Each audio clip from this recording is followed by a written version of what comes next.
રીવા ને એના ચાચી બંને વડાપાવ બનાવે છે. જોઈએ કેવા બને છે. Okay fine.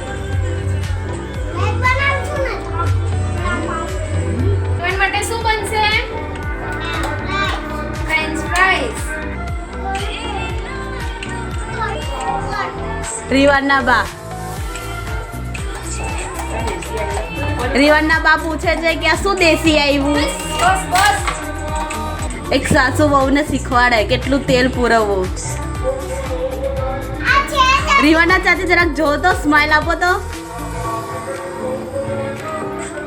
આપણે તેલ ગરમ કર્યું. હવે મેં 4 કપ અહીંયા બેસન લીધું. બેસનમાં થોડું હળદર, મીઠું,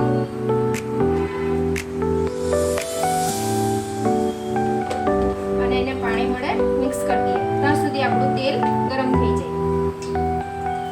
આ લગભગ આપણે 2 ગ્લાસ પાણી આમાં એડ કરીશું.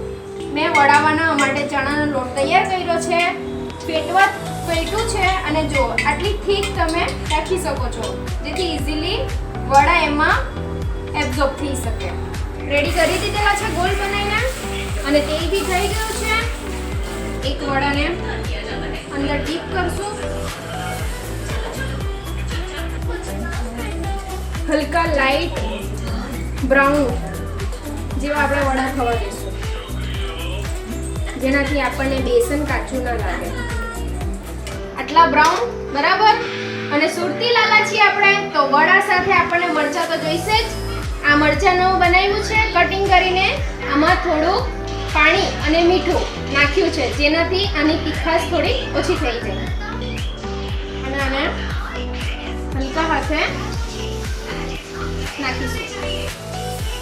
મારા ઘરમાં જેટલા બી મેમ્બર રહે છે બહુ શોખીન છે આ ખાવા માટે. સ્પેશિયલી મારા સાસુમાં એમને મરચાં વગર નહીં ચાલતું એટલે અમે એમના માટે સ્પેશિયલી બનાવીએ છીએ.